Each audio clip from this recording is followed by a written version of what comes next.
Hi, and welcome to the CAFMA Connect. I'm your host, Fire Chief Scott Freitag. Back with me today, our favorite person, assistant and birthday boy, Assistant Chief John Feddema. Yes, thank you. Yeah, round of applause. Yeah, we should sing happy birthday. I mean, we're recording the day after your birthday, but that's all right. Did you have a good birthday? It was terrific. So, at your age, do you get the AARP cards, or does that not start until you're my age? Not quite yet. I think you're not yet. Yeah. Yeah, I'm about 10 years older. As soon as I hit 50, they started sending me that stuff. And nice.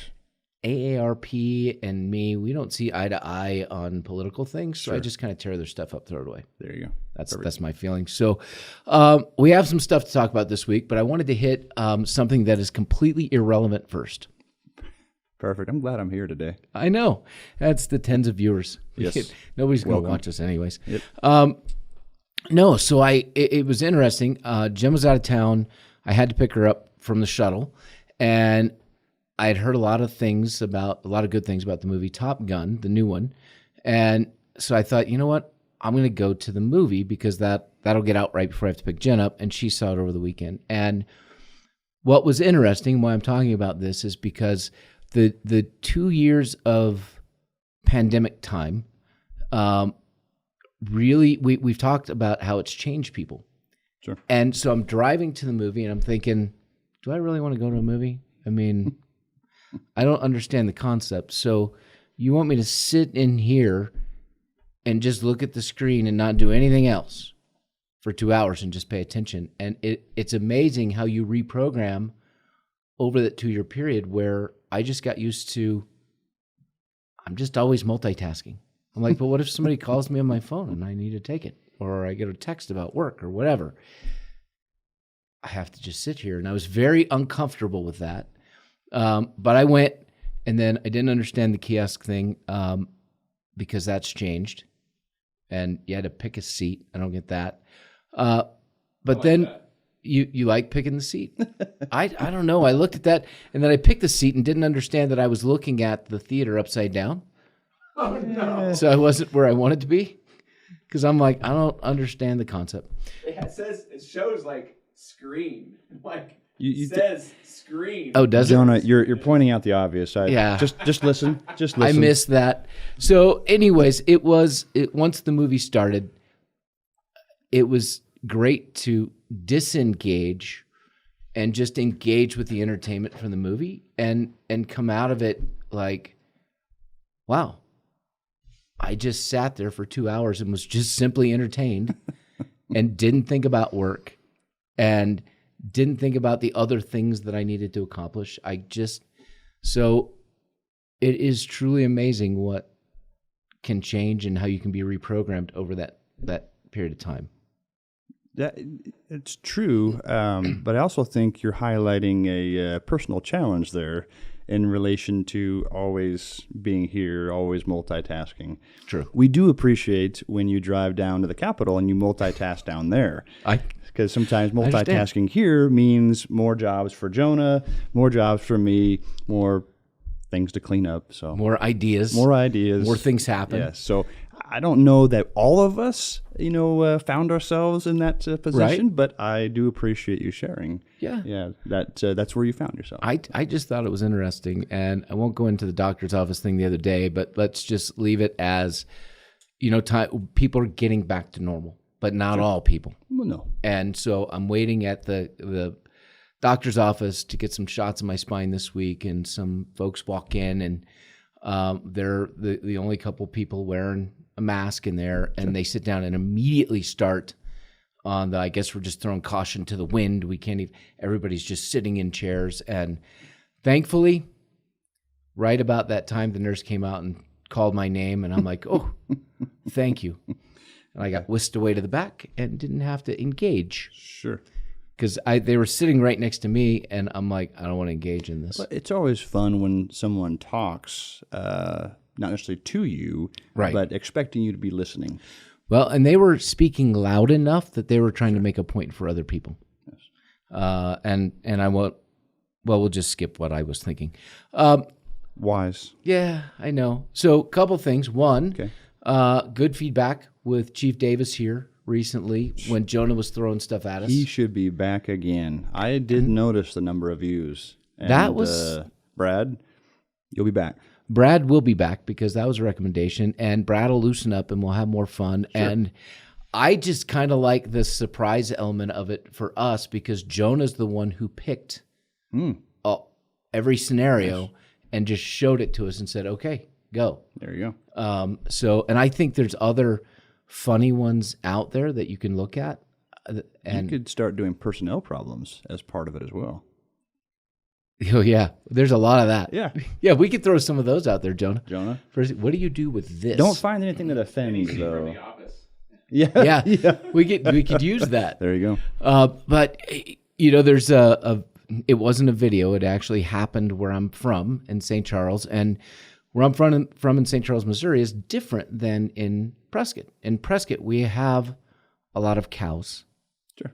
And horses. And so if there was an incident on a highway and there was a truckload of cows and the cows were not injured, but they were just kind of roaming on the highway, our folks would get out, and not me, but other people familiar with cows would know what to do to get them where they need to go.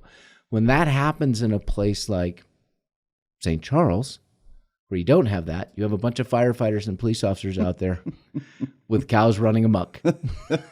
And, they just don't always know. Well, speaking of cows, I actually started my career, and we'll leave his name nameless, but an individual from our department at that time, 20 years ago, hit a cow on his bike and got injured and went off. He came back fully recovered, but bicycle? Bicycle, yep, hit a cow on the bicycle.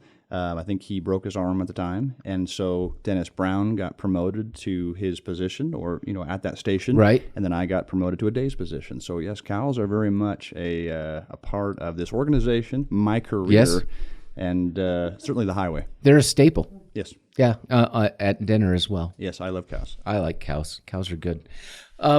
So trending challenges in the fire service. It's one of the things that I wanted to talk about today, and specifically hiring and getting people to work and come into work, because we're definitely seeing some challenges, and I think some of that is an offshoot of COVID, people reprioritizing after 2 years of pandemic. I'm not sure this is the band that you all listen to, but they're called Five Finger Death Punch, and their latest album is entitled Afterlife. And I read a little bit about what the album's about, why the name, and they said, well, it's pre-pandemic. And they said it's almost like people have come to a realization that there's more important things in their lives than getting up and going to work every day. Sure. And so they're trying to reprioritize, but now there's an imbalance.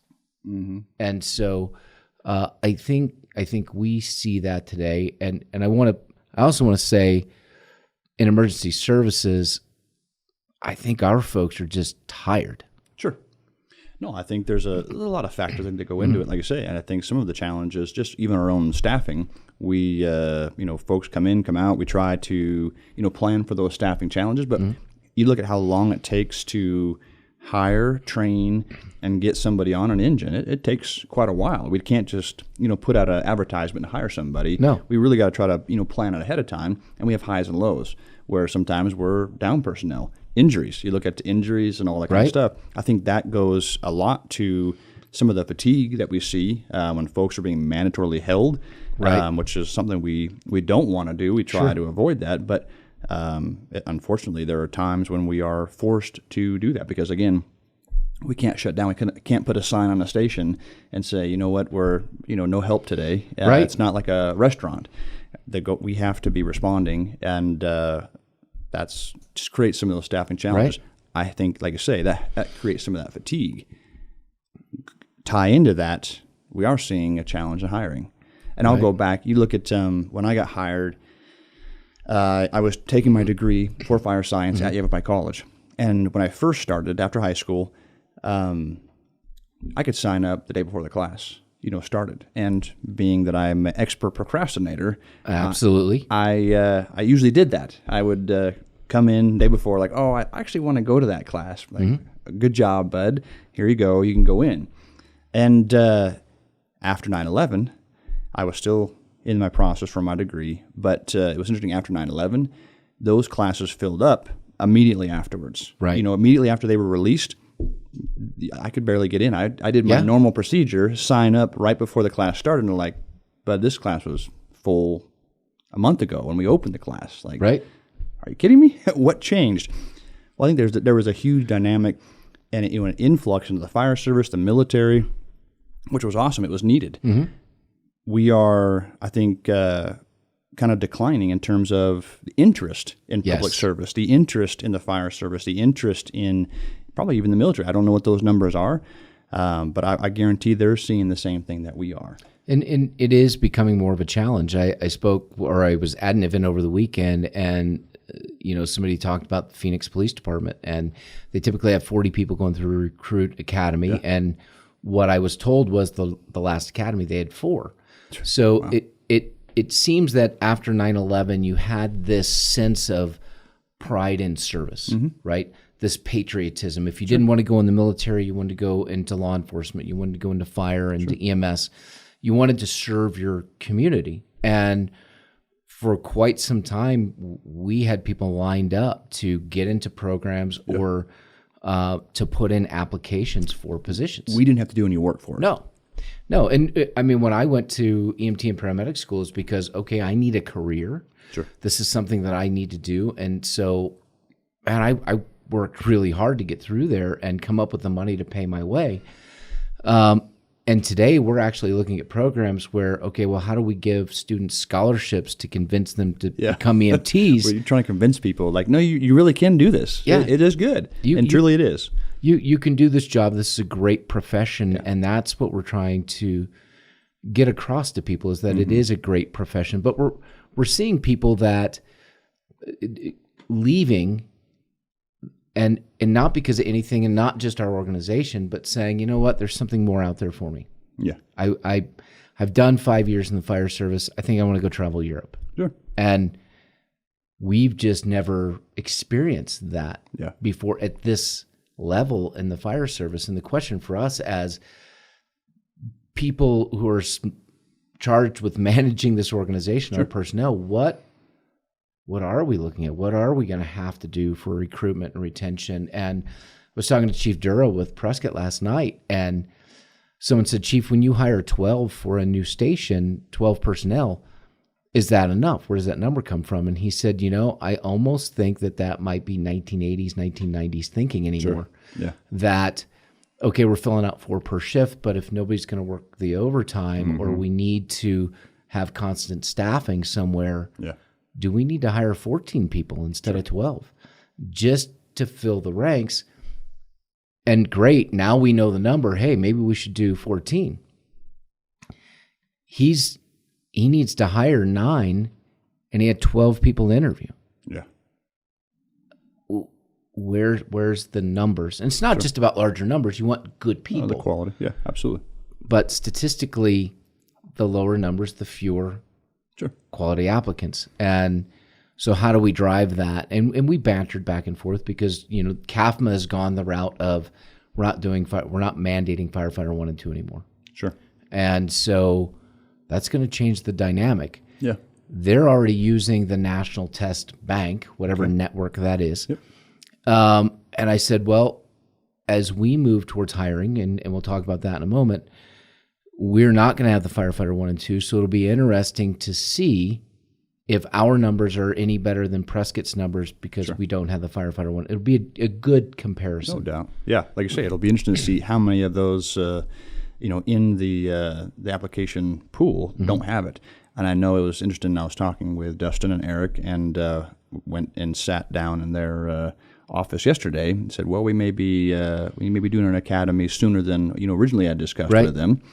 And so I, kind of highlighted very gently, like, what about the fall? What do you think about that? And they're obviously very willing to do whatever, but 15 weeks is very difficult. Yeah. So Dustin said, well, if you can put me on the interview panel, that would be great, because then I'll just weed out everybody that doesn't have the firefighter 1 and 2, and we're back to normal. Yeah. Like, good job. Yeah. Good thinking. Not happening, Dustin. But good try. Yeah.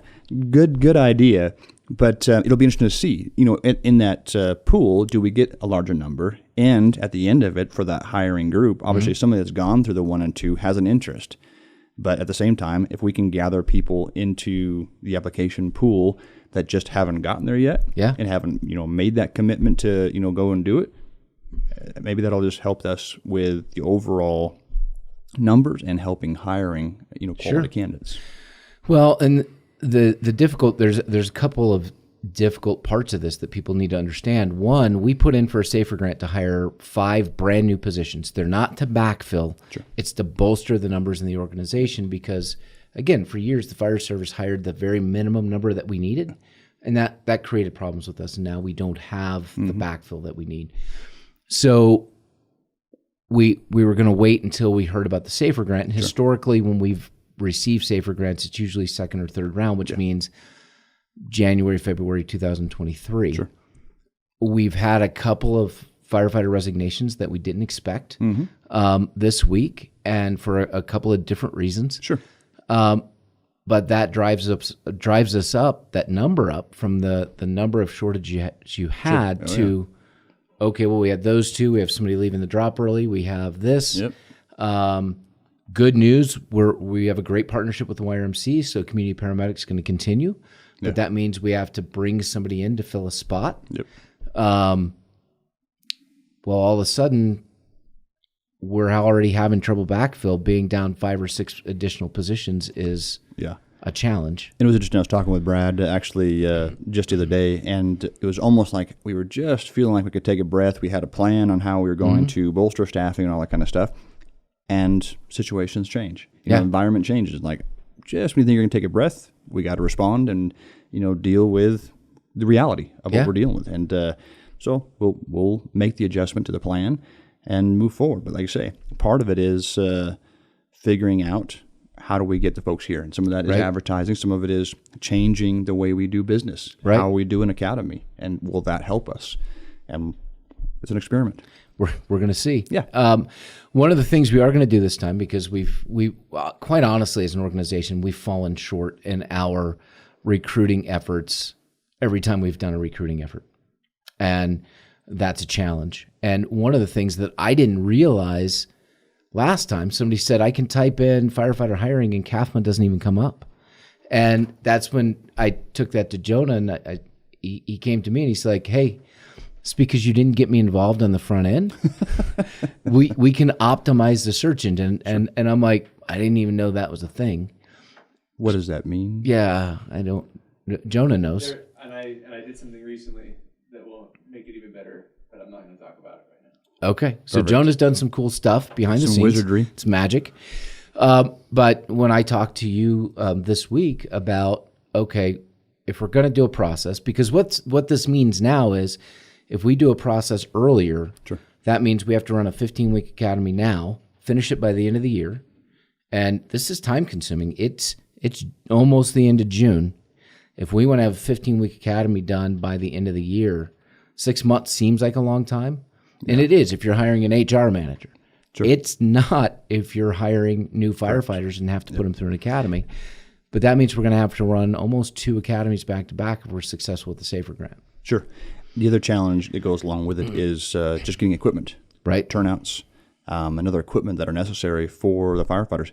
That time frame is getting longer and longer. And obviously everybody likes to use COVID as the reason, or maybe the invasion of Ukraine, but it's a challenge that we are faced with, in getting equipment so those folks can start an academy and do 15 weeks in an academy and have the protective equipment that they need to do the training.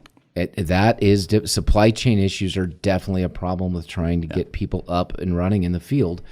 So logistically, that's going to be a challenge. But one of the things I told you and I told Chief Tharp yesterday, I said, as soon as we decide there's a go, when you tell me, yes, we have to do this, then we're going to get a meeting together with all of the players. You're going to be there. Training's going to be there. Jonah's going to be there. Kathy, who handles our social media, is going to be there. HR is going to be there. Everybody's going to be in a room. And we're going to talk about, I'm going to get Sean Jones with the union there because he has some ideas on different places that we can post. And And when we come out of there, we're going to have a plan of what we're doing this time, but it's also going to create a checklist for the future so that we know, hey, we've got a recruitment coming up. We need to have a preliminary meeting. These are all the players that need to be involved in that meeting. And here's how we're going to go about putting this out. You mean we're going to make a plan? Yes. Oh, okay. Yeah, we're going to have a plan. Awesome. We're going to follow through on the plan. So I'm going to go back a little bit. Normally, you ask all the controversial questions, or poke at me and go down a rabbit hole that only the tens of viewers get to watch. But I want to go back real quick on the idea of even the challenge of getting folks into the fire service, not just retention. Right. You had talked about Phoenix PD, right? And I guess my question, do you think the environment that we're in, the social pressures on public service, right, mainly the police department, right, but it does bleed over, do you think that's affecting our ability to get people to apply, people's interest in the job? I think it does have an impact in any public service. I heard this morning that Phoenix has significantly increased their pay for police officers to attract them. What people have to understand is it's not just the pay, it's the environment. Oh, yeah. And you're not going to go into a toxic culture of non-support for law enforcement just because they're waving a check in front of you. Sure. That's not what's going to keep people in the job. At least not people that you want there. Yeah. So I think there's a lack of commitment to public service in general, because they've seen public service get kicked so much and things taken out on them, whether it's law enforcement or, it used to be that the fire service was somewhat insulated because people liked this. Yeah. But what we saw from the riots of a couple of years ago was that people were shooting at the fire engines and the firefighters who were simply trying to extinguish the fires in people's businesses, their livelihoods. Yeah. And somehow that behavior was accepted by a certain segment of political beings. Sure. Why do you want to work in that environment? Yeah. No, I think that's 100%. It was interesting. Dustin and I had lunch yesterday, and afterwards we were talking about kids, and Carson, my oldest, has been doing, this summer, he's 16, got a job, and he's doing HVAC with my brother-in-law. And it's fun because you get to see the enjoyment of little independence, the enjoyment of a paycheck that comes in, and you can see the pride that he had in doing a job. Right. And he even went and bought some tools to go along with what he saw was expected from him in the job. And I remember when I started, I started working construction at a young age, and I enjoyed working. I enjoyed building. I enjoyed, at the end of the day, being able to look at whatever it was, a fence that we'd built, a barn that we'd built, or a steel roof that we'd put on, and get at the end of the day no, that looks good. Right. That was a good job, and it was a job well done. And so, everybody coming alongside, oh, that looks good. Every now and then, you did a bad job there. All right, I'll fix that. Yeah, we can. But there was pride in work, and I think that's what I took out of it. And I took into the fire service is work hard, and I'm proud of the work that we do here. Right. But if you never get to experience that pride in the work you're doing, like I said, it doesn't matter how much you're paid, that job satisfaction is difficult. Because truly, if you work hard and you produce something, that affirmation is self-affirming at that point, because you're doing a job. Right. And you can look at, I know I did that. Even if it's not building something and creating something, it's being a part of something, being a part of this agency and responding to calls. Man, we did a good job on that call. Right. May not have saved that life, but we did a good job. The scene went well. We gave him every opportunity to do that. So it's the ability to do a good job, and it's tough when the environment from the outside is saying, no, you're doing a horrible job. Yeah, and culturally as a society, and we saw it and we joked about it when everybody gets a trophy, right? And that has truly become a problem. And I heard somebody said this the other day. I can't remember where it was, but they said we used to have helicopter parents, hovering over. Yeah. And now we have lawnmower parents that just move every obstacle out of the way for their kids, so they're never challenged. Well, the problem with that is if you're never challenged, then when you go into the work environment, you're simply expecting everything to go well. And that's not real life. No. Real life is challenge. Real life is hard work. Real life is achieving something and looking back and saying, wow, that was difficult, but I did a good job in the end. Yeah.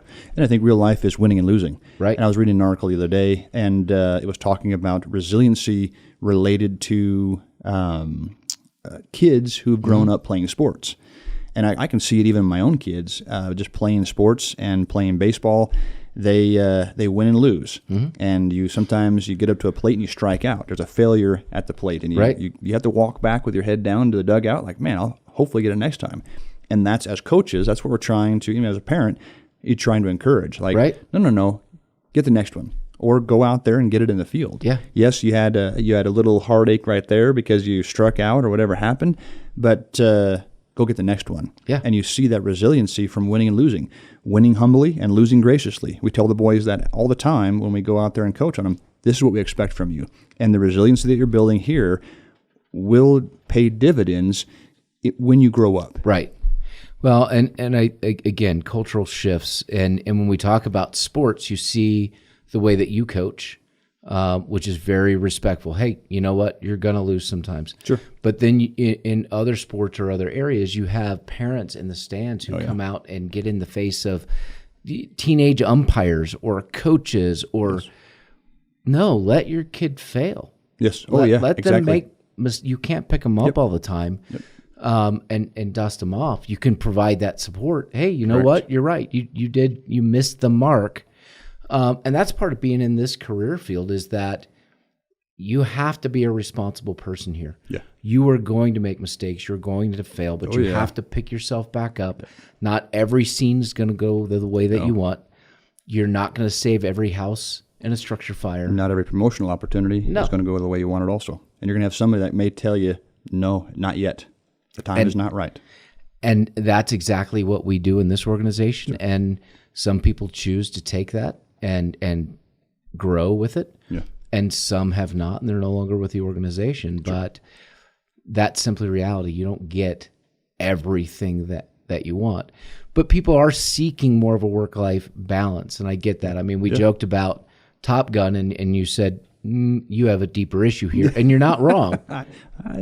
You're not arguing with you. Yeah, you're not wrong. I mean, it's a constant focus on work, and the only time I get away from that is if I'm in the shop working on a project in there. Outside of that, my focus is always what's going on with work. What do we need to do? And that's why I go out to the shop. But that also drives productivity here within the organization. Yeah. So, like I say, we can joke about it, but it also there's motivation that goes along with it. Well, it is still finding that balance. Yeah. I mean, I think in the review I wrote a couple weeks ago was talked about time, right? And that margin. And I think there's a responsibility to find that time and find that work-life balance. Yeah. Because that creates, I think, a more sustainable long-term success versus, project by project where you end up getting burnt out by the end of it. Well, and part of my job as the fire chief here is to create some discomfort. Sure.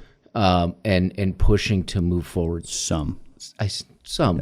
Do you want to make sure that's correct on the captions, please? Some discomfort. Some discomfort.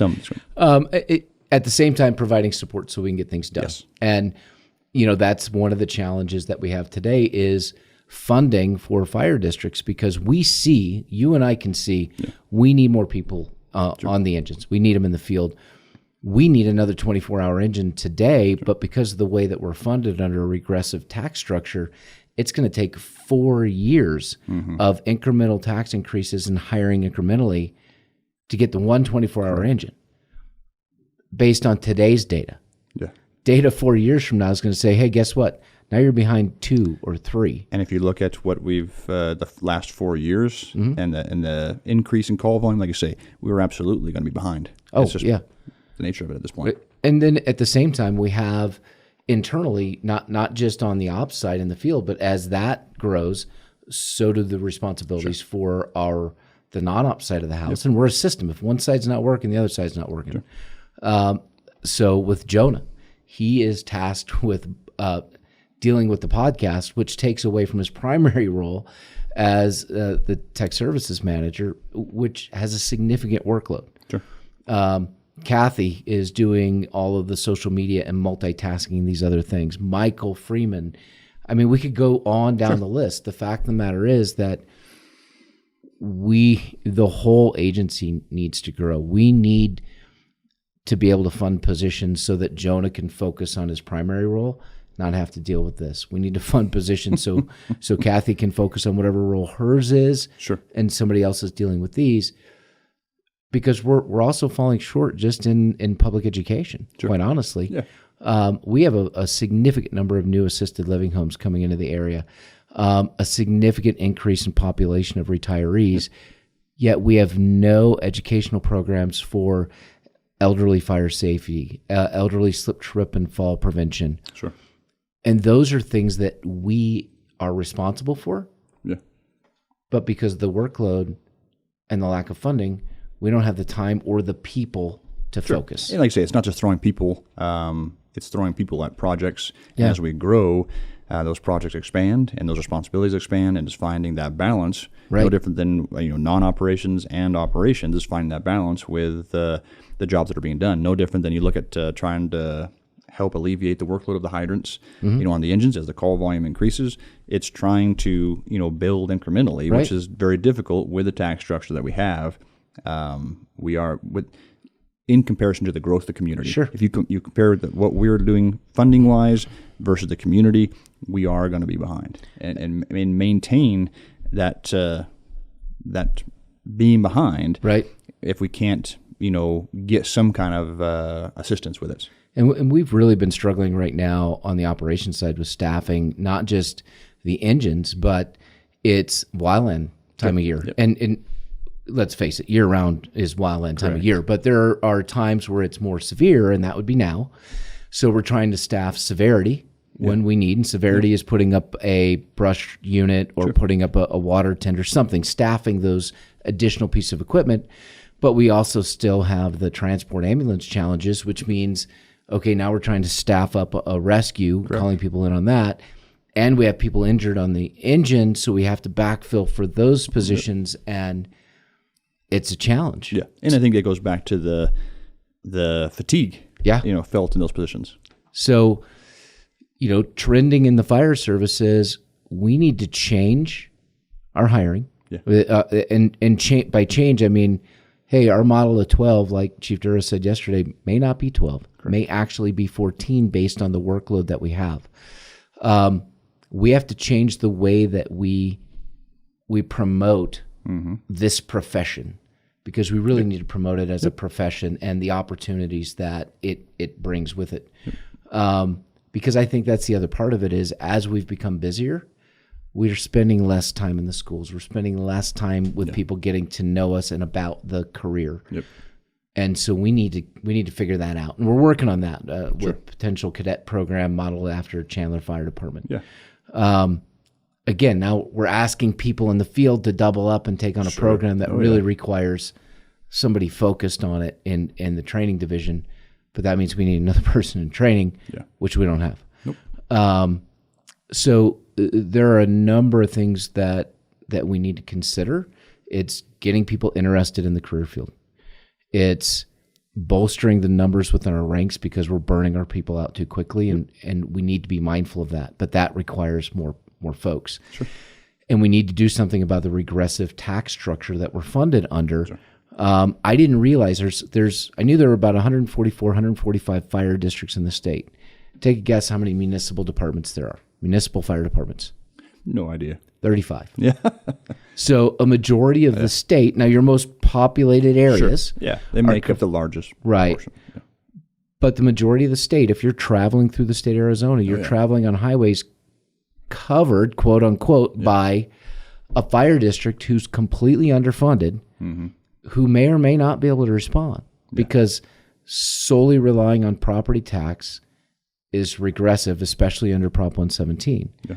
So there's some talks at the state level right now, some things going on, potentially a ballot referral for 1/10 cent sales tax statewide to fund fire districts. We can't come out and say that we are in support of that, but what we can say is diversifying your revenue portfolio is generally a better business decision, whether you're government or your private sector. And our only revenue source right now is that property tax. And so what a lot of people don't realize is, so we've talked about somebody from Phoenix gets injured in our area. They've shopped here, whatever, but because they paid sales tax, they don't own property. So only property owners pay the property tax. They're paying for the service. Think of how many rental properties and folks we have in the area. Rental homes, rental apartments. Those folks aren't actually paying property tax. They pay sales tax. Mm-hmm. So we have a number of residents, full-time residents, who are renters, but because they don't pay property tax, they're not actually paying for the services. Now, some would say, well, we pay for it through the rent that we pay to the property owner who passes us on. And yeah, there's a component of that. But quite frankly, there's a lot of people who use our services that don't own property here, and therefore they're not paying anything towards it. Sure. And it's just something that we need to think about. Yeah. So, yeah, there's challenges, John, and we're always going to face challenges. But I think that if we recognize them up front, then we can start making plans to head those off. The other one is culture in the organization. You can see where people can't afford to live here. Yes. Most of the folks that work here now grew up here or are in some way long-term connected to the community. Mm-hmm. Over 10 years, as we hire more people who aren't originally from this area and then don't have residence here because it's too expensive, there's going to be a cultural change. Sure. How do we manage that to maintain a culture that still has that commitment to the community, is still healthy internally? It's a challenge we're going to have to figure out. I don't have an answer. No, nor do I. But with that, Jonah, thank you so much for today. I know we didn't provide actual answers. We talked a lot about challenges, but that's only because we don't have the answers yet. If we knew them, well, we wouldn't be doing this podcast. We'd be doing something much bigger. We'd be independently wealthy. Correct. But we're working on them, is what we can say. We need folks out there to like and subscribe to our YouTube channel, to the podcast platforms. It's very important. There's a lot of information that we put out. Sometimes it's good, sometimes it's irrelevant. Just a lot of that. Yeah. And remember, we are hiring, so send it to someone who may want a job. Absolutely. Come work for us. We're going to introduce you in the coming weeks to some more of our newer folks. Terrific.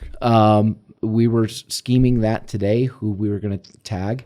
It'll be fun. And then we just hired an HR manager who is, yes, moving here from California, but she was already moving here. So, and we're excited to get her on board in July.